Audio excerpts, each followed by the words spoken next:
Sa ating mga balitang pambansa, napanatili ng Bagyong Leon ang lakas nito habang binabaybay ang Philippine Sea.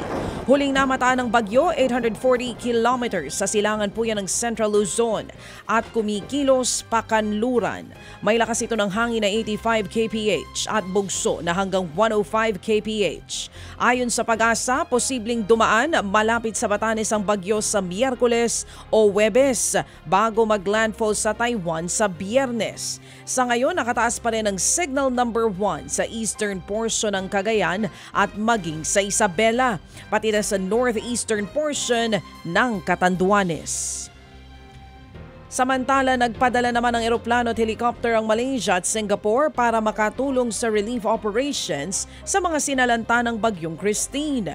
Sabado nang lumapag sa Villamor Air Base sa Pasay City ang isang C-130 cargo aircraft ng Singapore Air Force at EC-725 helicopter ng Malaysian Air Force. Personal silang sinalubong ni Defense Secretary Gibo Chodoro na nagpasalamat naman sa pagtugon ng dalawang bansa sa panawagan na ayuda.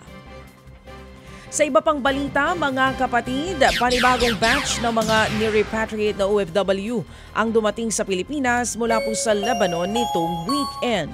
Halos 300 Pinoy na inilikas mula sa bakbakan ng Hezbollah at Israel ang lumapag sa NAIA nitong Sabado. Sumakay sila sa chartered flight mula Beirut at nagkaroon ng stopover sa Qatar.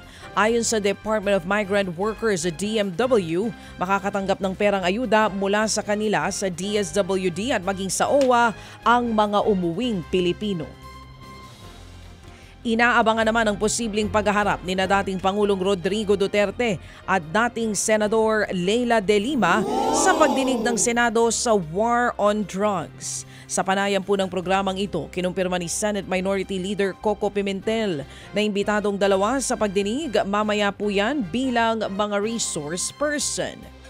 Si Senator Coco Pimentel ang mangunguna sa naturang pagdinig na idaraos para sabayan ang hiwalay na investigasyon ng Quad Committee sa Kamara.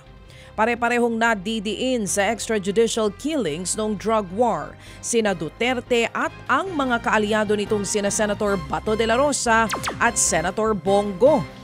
Pero nauna nang itinanggi ng dalawang senador ang mga nasabing alegasyon.